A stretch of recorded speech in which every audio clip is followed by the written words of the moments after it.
오늘 우리에게 허락하신 말씀을 읽겠습니다. 사도행전 2장 42절부터 47절, 그리고 베드로전서 2장 19절에서 25절까지의 말씀입니다. 먼저 사도행전 2장 42절부터 읽습니다. 그들은 사도들의 가르침에 몰두하여 서로 사귀는 일과 빵을 떼는 일과 기도에 힘썼다. 모든 사람에게 두려운 마음이 생겼다. 사도들을 통하여 놀라운 일과 표징이 많이 일어났던 것이다. 믿는 사람은 모두 함께 지내며 모든 것을 공동으로 소유하였다. 그들은 재산과 소유물을 팔아서 모든 사람에게 필요한 대로 나누어 주었다. 그리고 날마다 한 마음으로 성전에 열심히 모이고 집집이 돌아가면서 빵을 떼며 순전한 마음으로 기쁘게 음식을 먹고 하나님을 찬양하였다. 그래서 그들은 모든 사람에게서 호감을 샀다. 주님께서는 구원받는 사람을 날마다 더하여 주셨다. 이어서 베드로전서 2장 19절부터 읽습니다. 억울하게 고난을 당하더라도 하나님을 생각하면서 괴로움을 참으면 그것은 아름다운 일입니다. 죄를 짓고 매를 맞으면서 참으면 그것이 무슨 자랑이 되겠습니까? 그러나 선을 행하다가 고난을 당하면서 참으면 그것은 하나님께서 보시기에 아름다운 일입니다. 바로 이것을 위하여 여러분은 부르심을 받았습니다. 그리스도께서는 여러분을 위하여 고난을 당하심으로써 여러분이 자기의 발자취를 따르게 하시려고 여러분에게 본을 남겨 놓으셨습니다. 그는 죄를 지으신 일이 없고 그의 입에서는 아무런 거짓도 찾아볼 수 없었습니다. 그는 모욕을 당하셨으나 모욕으로 갚지 않으시고 고난을 당하셨으나 위협하지 않으시고 정의롭게 심판하시는 이에게 다 맡기셨습니다. 그는 우리 죄를 자기의 몸에 몸소 지시고서 나무에 달리셨습니다. 그것은 우리가 죄에서 죽고 의에는 살게 하시려는 것이었습니다. 그가 매를 맞아 상함으로 여러분이 나음을 얻었습니다. 전에는 여러분은 길 잃은 양과 같았으나 이제는 여러분의 영혼의 목자이며 감독이신 그에게로 돌아왔습니다. 이는 하나님의 말씀입니다.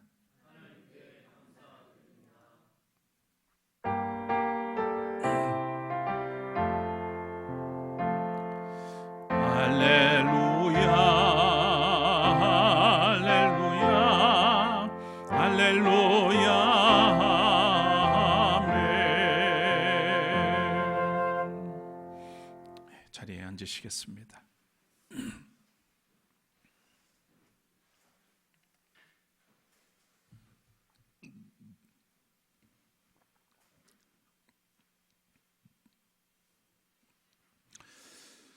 네, 4월, 5월은 누가 뭐래도 꽃의 계절인 것 같습니다.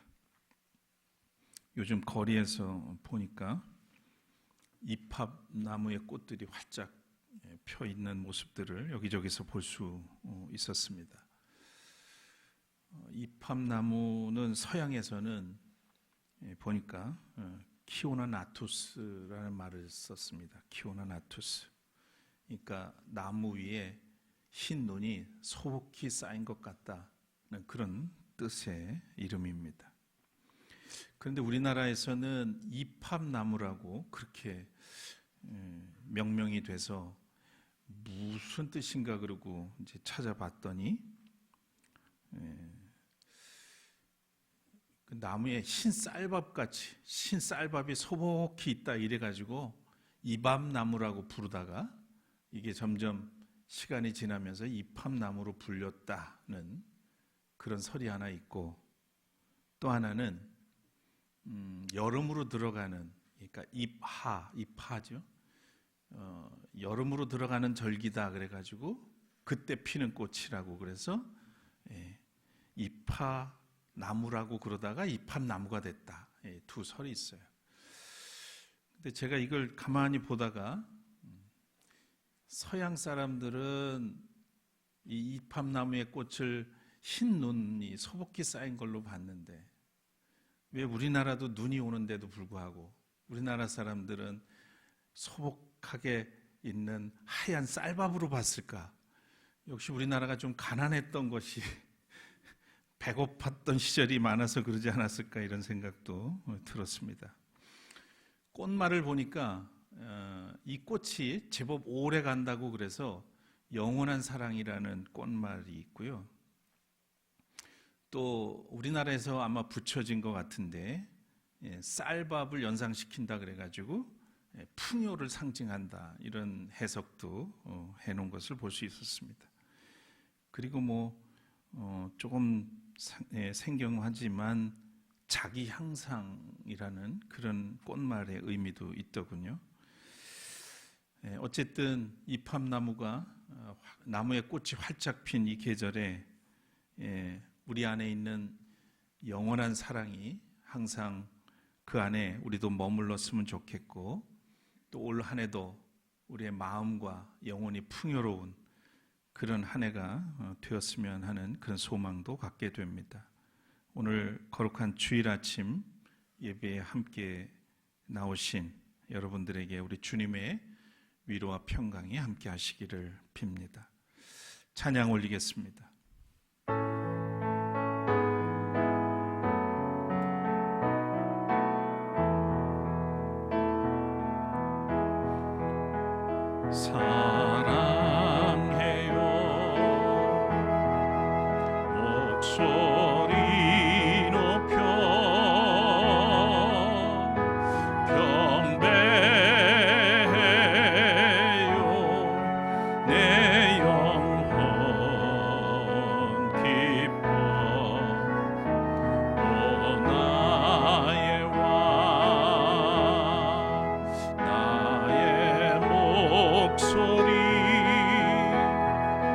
주님 귀에 곱게 울리기.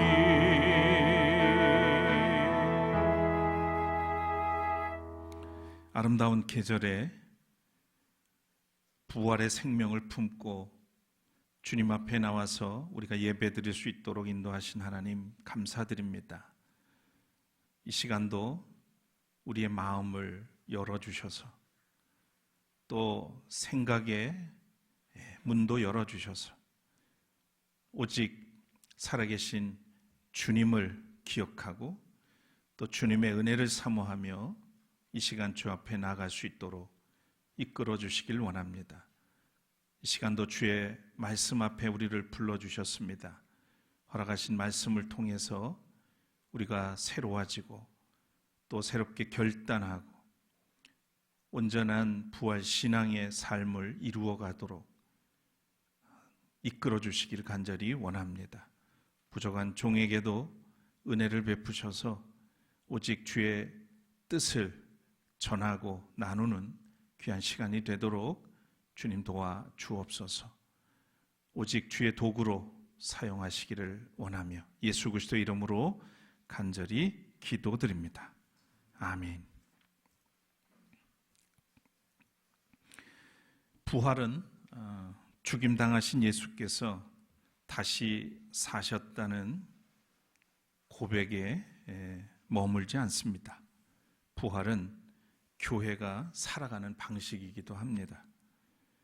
부활은 두려움에 갇힌 사람들을 일으켜 세우고 흩어진 사람들을 하나로 묶으며 절망의 자리에서 새로운 공동체를 태어나게 하는 하나님의 사건입니다. 예수님이 십자가에 달려 죽임 당하셨을 때 제자들은 흩어졌죠. 두려움이 그들을 가두었고 희망은 무너졌으며 사명은 사라진 것처럼 보였습니다. 그러나 부활하신 주님이 제자들 가운데 찾아오셔서 너희에게 평화가 있기를, 위로와 평화를 선물로 주셨습니다. 이것은 단순한 인사가 아니었죠. 죽음이 만든 두려움의 방을 여는 생명의 선언이었습니다. 또 낙심하고 엠마오로 낙향하는 두 제자에게 부활하신 주님께서 동행하시고 그들의 가슴을 말씀으로 뜨겁게 하셨습니다. 그리고 상향길로, 사명의 길로 그들을 이끄셨죠. 이렇게 부활하신 주님을 만난 사람들은 더 이상 혼자 머물 수 없었습니다. 그들은 다시 서로를 찾았죠.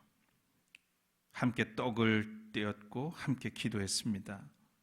그리고 함께 소망을 품었습니다. 그래서 부활은 개인의 구원에서 멈추지 않고 공동체의 탄생으로 이어집니다. 사도행전 2장 42절은 그 부활 공동체의 모습을 이렇게 전해주고 있습니다. 그들은 사도들의 가르침에 몰두하여 서로 사귀는 일과 빵을 떼는 일과 기도에 힘썼다. 여기에는 교회의 가장 오래된 원형이 담겨 있습니다. 교회가 무엇인지, 어떻게 세워져 가는지를 보여줍니다. 말씀을 가르치고 배우는 그런 공동체, 서로 교제하며 빵을 떼고 기도하는 공동체가 바로 교회의 원형이라는 거죠. 이것이 부활하신 주님을 만난 사람들이 만들어낸 새로운 삶의 질서입니다. 여기서 힘썼다라고 하는 말이 눈에 들어옵니다. 힘썼다. 헬라어로는 프로스카르테레오라는 말입니다. 프로스카르테레오.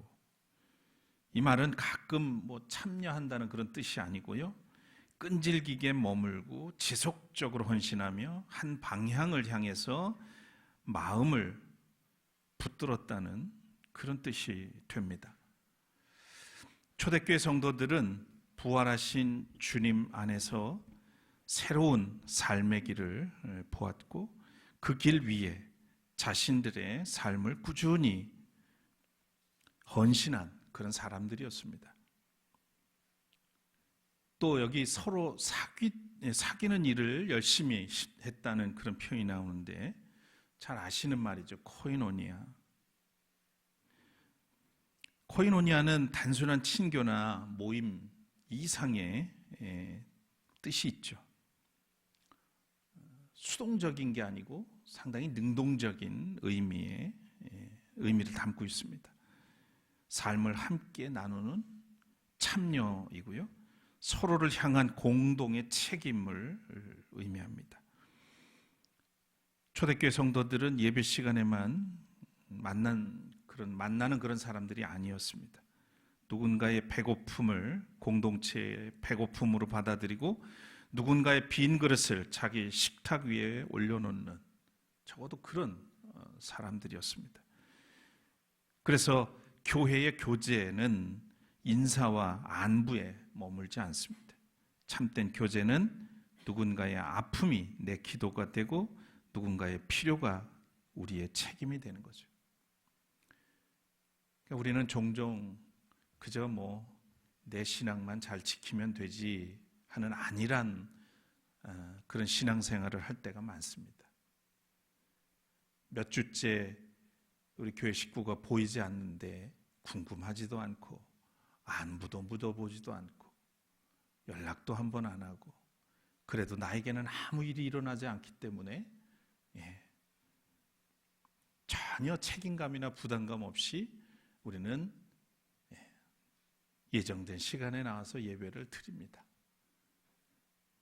초대교회 성도들은 적어도 서로에 대한 책임감을 가지고 교제를 하면서 신앙생활을 했다는 얘기입니다. 오늘 우리가 사는 시대는 떡을 떼는 시대라기보다는 떡을 빼앗는 시대에 가깝지 않나 싶습니다. 남보다 앞서야 하고 더 많이 가져야 인정받는 그런 시대이죠. 뒤처진 사람은 쉽게 패배자로 낙인 찍히고 누군가의 성공은 축복이 아니라 나의 실패처럼 느껴지기도 합니다. 떡은 본래 생명을 살리는 것인데 병든 시대는 이 떡을 경쟁의 도구로 만들어버립니다. 언제부턴가 누군가의 떡을 빼앗는 일을 능력이라고 부르고 빈 그릇을 외면한 채 창고를 키우는 것, 그것을 지혜라고 부르는 세대가 아닌가 싶습니다. 그러나 초대교회는 이 세상의 논리를 거슬렀습니다. 사도행전 2장 44절 이하에 보면 믿는 사람은 모두 함께 지내며 모든 것을 공동으로 소유하였다. 그들은 재산과 소유물을 팔아서 모든 사람에게 필요한 대로 나누어 줬다. 성도들은 부활하신 그리스도를 만난 다음에 이들은 공동체를 이루고 공생을 했어요. 함께 살아갑니다. 그리고 가진 것들을 서로 공유했어요. 나눴어요. 내 것, 네 것 따로 구분짓지 않고 능력대로 일을 하고 가진 것들을 공유하는 그런 공동체였습니다. 이 말씀은 단순히 재산 제도의 변화를 말하는 게 아니죠. 그들의 마음 중심이 바뀌었다는 것을 말합니다. 나 혼자 잘 사는 것이 인생의 전부가 아님을 그들은 깨달았던 겁니다. 성서학자들은 사도행전 2장의 이 장면을 단순한 이상적인 공동체의 모습으로만 보지 않습니다. 특히 오늘 사도행전의 저자인 누가는 이 말씀을 통해서 성령이 임하신 곳에 어떤 변화가 일어나는지를 보여줍니다. 성령은 사람을 종교적으로 열정 있게 그렇게 이끌기도 하지만 그것이 다가 아니죠. 관계를 바꿉니다. 소유의 태도를 바꾸고 공동체의 식탁을 바꿉니다. 따라서 사도행전 2장의 핵심은 부활하신 주님께서 지금도 교회를 그렇게 새롭게 하신다는 그런 믿음을 우리에게 보여줍니다. 왜 이런 사람들이 나타났을까? 모든 사람들이 자기중심적으로 살아가고 있던 그 시대, 또 로마로부터 지배를 받고 있었기 때문에 더 이상 빼앗기지 않으려고 그 누구보다도 자기 것에 대한 집착이 있었던 그 시대에 완전히 다른 세상을 살아가는, 다른 모습으로 살아가는 사람들이 나타난 겁니다. 왜 자기 떡을 움켜쥐는 사람들이 아니라 자기 떡을 기꺼이 떼어주는 사람들이 됐을까? 그들도 처음엔 예수님을 따르는 목적들이 있었잖아요. 뭔가 자기들이 추구하고 원하고 뜻하는 것들이 있었어요. 예수님을 통해서 이루고 싶고 원하는 것들이 있었단 말이죠. 그런데 이들은 부활하신 주님을 만난 이후에 분명히 달라졌습니다. 떡을 움켜쥐는 사람에서 그 손을 펴서 기꺼이 내어놓는 사람들이 됐단 말이죠. 무엇이 그렇게 만들었을까? 그것은 부활하신 주님을 인격적으로 만나고 또한 인격적으로 믿었기 때문입니다. 머리로 이해한 것이 아니라 생명의 주님을 인격적으로 만났기 때문이죠. 죽음이 끝이 아니고 또 하나님의 생명이 영원하다는 것을 그들은 비로소 알았기 때문입니다. 이제 이렇게 살다 보니까 대충 사람들을 이렇게 파악이 되잖아요. 뭐 단정할 수는 없어요. 근데 파악은 돼요. 그런데 보니까 크게는 두 가지로 이렇게 파악이 되는데, 삶에서 끊임없이 가치와 의미를 추구하는 형의 인간이 보이고, 또 하나는 하여튼 이유를 불문하고 이익을 추구하는 형이 있어요. 어디서나 자기 몫을 챙기려고 하고 자기 이익이 있느냐 없느냐 그걸 가지고 모든 판단과 행동의 기준이 거기에 맞춰져 있는 사람들이 있더라고요. 있어요. 그러니까 영원한 세계를 본 사람은 떡 한 조각에 영혼을 팔지 않습니다. 하나님의 생명을 맛본 사람은 자기 배만 채우는 삶으로 돌아가지 않죠. 부활을 믿는 사람은 이렇게 묻기 시작합니다. 내 곁에 배고픈 사람이 누구인가? 내가 가진 것으로 살릴 수 있는 생명은 누군가? 내가 떼어주어야 할 떡은 무언가? 삭개오 잘 아시잖아요. 삭개오는 전형적으로 이익 추구형 인간이었습니다. 세리장이었고 길을 쓰고 세금을 걷어서 로마에 바칠 건 바치고 어떻게든 자기 욕심을 채우던 그런 사람이었죠. 그래서 주변의 인간관계가 엉망진창이었습니다. 아무도 삭개오라는 존재를 인정하지 않았습니다. 예수님이 마을에 오신다는 소식을 듣고 그는 뽕나무에 올라가서 주님의 오시는 모습을 보죠. 워낙 키가 작아서 주님이 그의 마음을 읽으셨습니다. 그리고 나무 앞으로 오셔서 삭개오를 부르죠. 내가 오늘 네 집에 함께 머물러야 되겠다.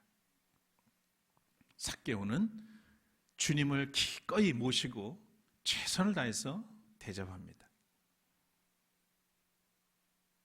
예수에 대해서 얼마나 알았을지 모르지만 이 삭개오는 주님이 자기를 안아주고 그렇게 주변의 사람들은 있어도 무시했건만 예수님이 그의 이름을 불러주시고 그의 집에 머물겠다고 하셨을 때 이미 삭개오는 변화되었죠. 기꺼이 대접하고 섬기면서 자기 것을 내어주기 시작하면서 그는 마음도 달라졌습니다. 삶의 가치가 바뀌었고 목적이 달라졌죠. 그래서 누군가의 것을 내가 빼앗았으면 갚아주겠습니다. 그리고 내가 가지고 있는 것을 적어도 절반은 어려운 사람을 위해서 내어주겠습니다. 진정한 회심, 진정한 회개를 주님 앞에 했죠. 그리고 그 이후에 삭개오의 이야기는 어디에도 나오진 않지만 그는 적어도 그리스도를 따르는 삶을 살지 않았을까 생각을 해봅니다.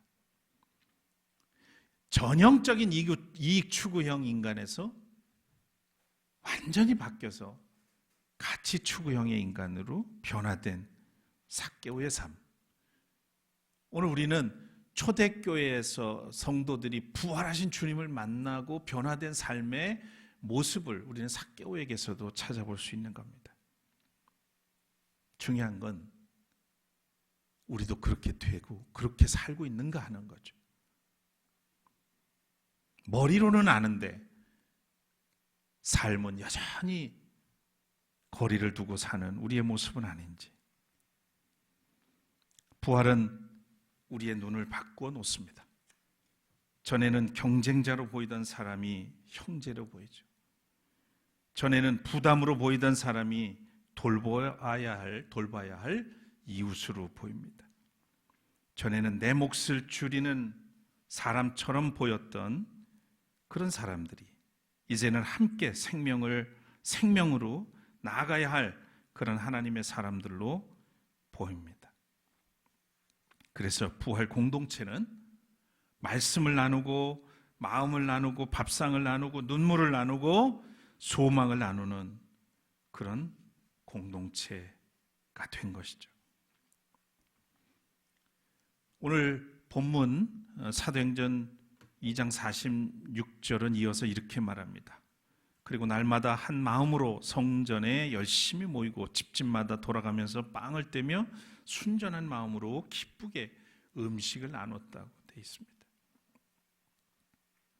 여기서 또 우리가 주목해야 할 말은 한 마음입니다. 한 마음. 한 마음으로 모였다.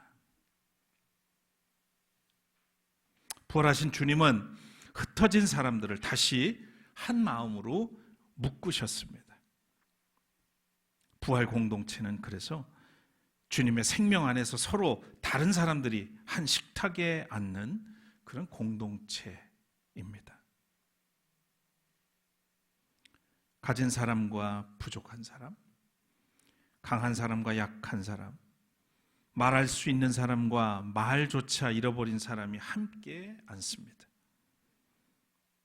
이 식탁에서 하나님 나라가 시작이 되는 거죠.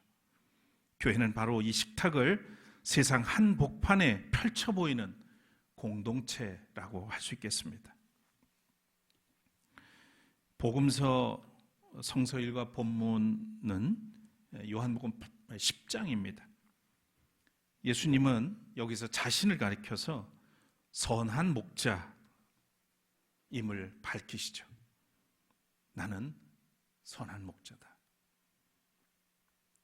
그러면서 10절에 이런 말씀을 하십니다. 나는 양들이 생명을 얻고 또 더 넘치게 얻게 하려고 왔다. 이 세상에 온 이유를 말씀하셨어요. 양들에게 생명을 얻게 하고 생명을 얻는 것으로 끝나는 게 아니라 그것으로 풍성하게 의미 있게 복되게 살게 하려고 왔다고 말씀하셨어요. 이 말씀은 사도행전의 공동체를 이해하는데 아주 중요한 열쇠가 됩니다. 교회는 스스로 생명을 만들어내는 것이 아니죠. 선한 목자이신 예수께서 주시는 생명을 받아서 살아가는 양떼, 그게 교회 공동체입니다. 목자 없는 양은 흩어지고 맙니다. 목자 없는 양은 두려워하죠. 목자 없는 양은 자기 생존만 생각합니다. 그러나 선한 목자가 계시면 양들은 길을 찾게 됩니다. 그리고 금성을 듣죠. 그분의 돌봄 안에서 서로를 알아보고 그분이 주시는 그런 생명 안에서 함께 걸어갑니다. 그리고 11절에 보면 예수님께서는 이어서 나는 선한 목자다. 선한 목자는 양들을 위하여 자기 목숨을 버린다. 이렇게 말씀하죠. 여기서 선하다라고 하는 말, 헬라어로는 칼로스라는 말입니다. 이 말은 단지 도덕적으로 착하다는 뜻만은 아닙니다. 아름답고 참되며 그 존재 자체가 선하다는 그런 뜻을 가졌습니다. 예수님은 능력 있는 목자이기 전에 아름다운 목자이십니다. 양들을 이용하지 않고 양들을 위해서 자기 목숨을 내어주는 목자. 참되고 아름다운 목자이십니다. 교회는 그런 면에서 보면 주님의 양떼입니다. 그래서 교회는 주님의 음성을 들어야만 하죠. 그러나 여전히 세상은 말합니다. 빼앗아야 산다, 이겨야 산다, 올라가야 산다. 그러나 선하신 목자는 나눠라, 돌봐라, 함께 가라. 나는 너에게 생명을 주러 왔다. 이렇게 말씀합니다. 결국 교회는 주님의 이 생명을 나누는 공동체입니다.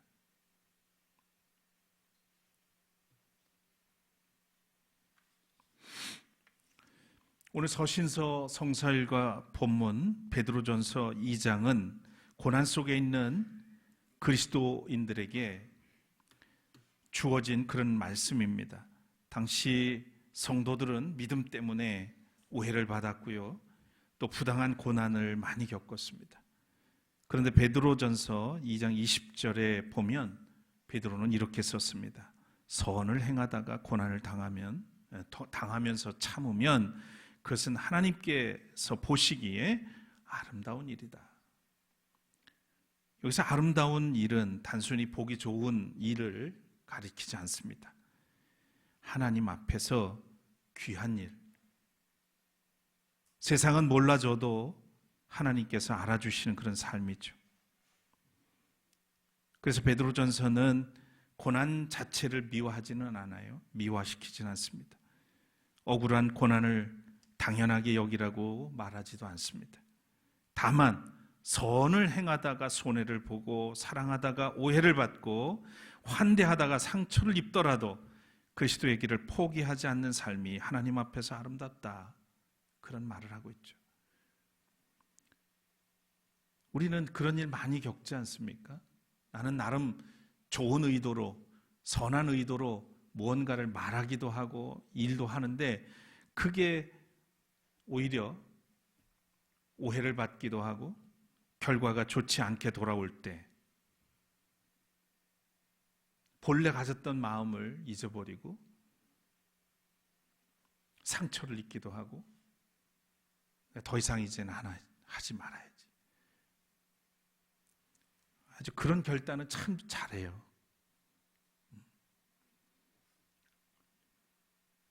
그런데 하나님이 보시기에 아름다운 일은 선한 일을 하다가 사람인지라 온갖 오해도 많고 방해도 많고 회방도 있고 포기하고 싶을 때도 있죠. 근데 그리스도께서도 십자가를 지고 그 길을 갔으니 참아라 하는 거예요. 그러니까 교회 공동체가 공동체다워지려면 이런 아름다운 일을 우리가 서로 행해야 된다는 거죠. 그러지 않고는 공동체를 온전하게 이룰 수 없습니다. 주님의 생명을 나누는 공동체는 결코 저절로 이루어지지 않습니다. 수많은 도전이 있고 시험도 있죠. 그래서 오늘 베드로는 이 말을 합니다. 얼마나 많은 경험을 했겠어요, 베드로가.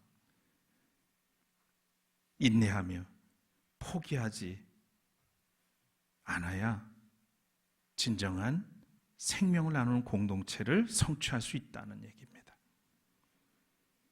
21절에는 이어서 그런 얘기를 합니다. 그리스도께서도 여러분을 위하여 고난을 당하심으로써 여러분에게 본보기를 남겨주셔서 여러분이 자기의 발자취를 따르게 하셨습니다.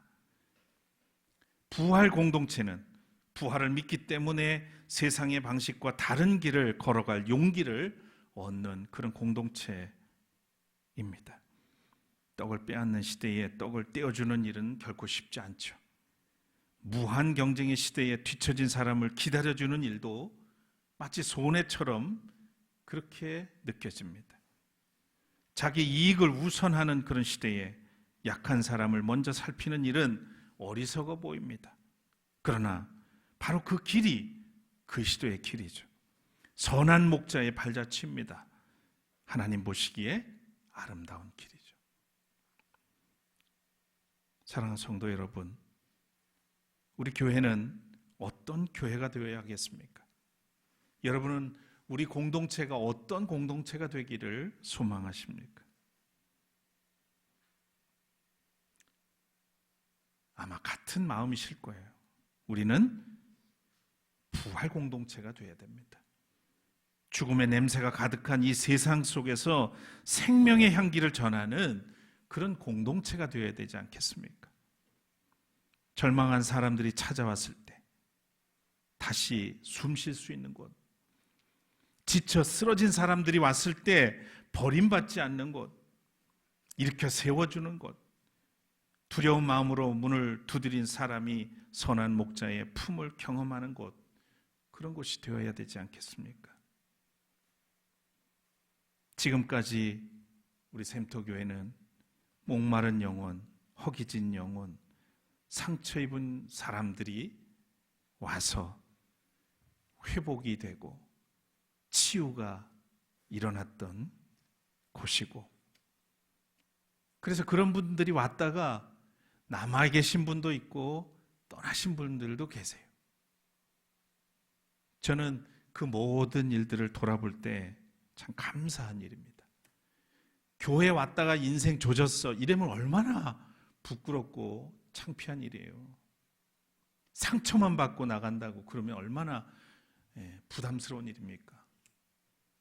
근데 제가 보기에는 물론 제가 부족해서 상처 입은 분들도 있을지 모르겠습니다만 오셔서 어려운 상황 속에 우리 교회에 오셔서 잘 그런 것들을 회복하고 삶을 추스리고 그리고 세워가는 그런 사람들을 많이 봤습니다. 주님의 생명이 우리의 손길과 표정과 환대와 나눔을 통해서 보이는 것, 이것이 복음의 삶이요 또 전도라는 생각이 듭니다. 어느 교회에 좀 가난한 성도 한 분이 계셨습니다. 다른 분들처럼 교회에 많은 것들을 섬기고 뭐 큰 일을 할 수가 없었죠. 그래서 이 성도는 교회 안팎의 굳은 일들을 자기가 손수하기로 마음을 먹고 매주일마다 때로는 주간에도 한 번씩 들려서 청소도 하고 또 주일날 식사가 끝나면 설거지를 늘 했습니다. 어느 청년 하나가 그 교회에 방문하기 시작했어요. 그리고 몇 주를 예배를 드리고 그러다가 눈에 띄는 한 사람을 보게 됩니다. 그리고 몇 주가 지나서는 교회에 등록을 하게 돼요. 이 청년이. 그리고 등록을 하게 되니까 이제 목사님이 새가족 상담을 하게 됩니다. 그래서 담임 목사님이 질문을 하는 거죠. 어떻게 우리 교회에 등록하기로, 교회의 한 가족이 되기로 결심하셨습니까? 그 계기가 뭡니까? 이렇게 물었어요. 그때 이 청년이 단호한 마음으로 하는 얘기가 이거였습니다.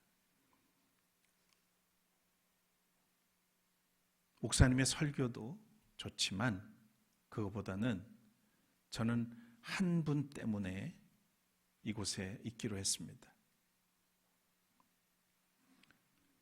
그분은 언제 봐도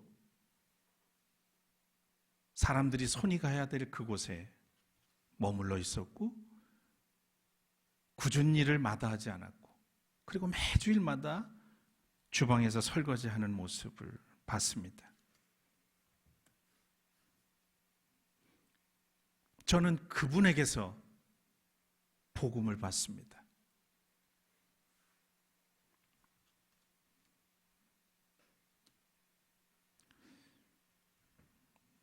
전도가 뭡니까? 공동체가 뭔가요?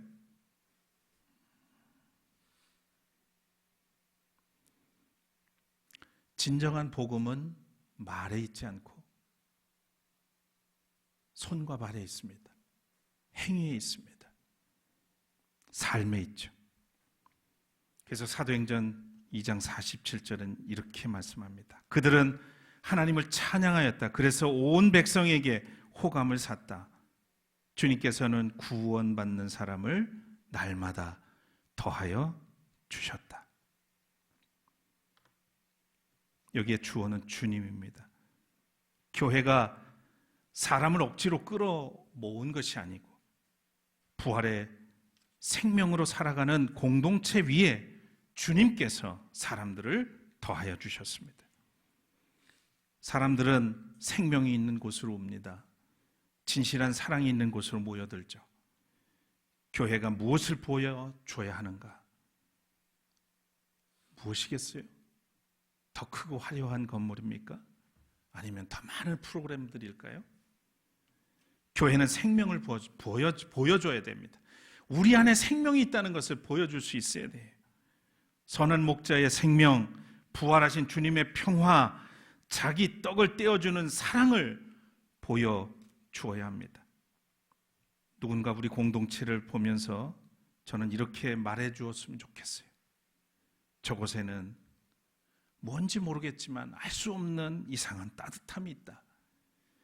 저곳에는 실패한 사람도 다시 일어설 수 있다. 저곳에서는 내 빈 그릇이 부끄럽지 않다. 저곳에는 생명이 있다. 이것이 부활 공동체가 세상 앞에 보여주어야 할 증언이기 때문입니다.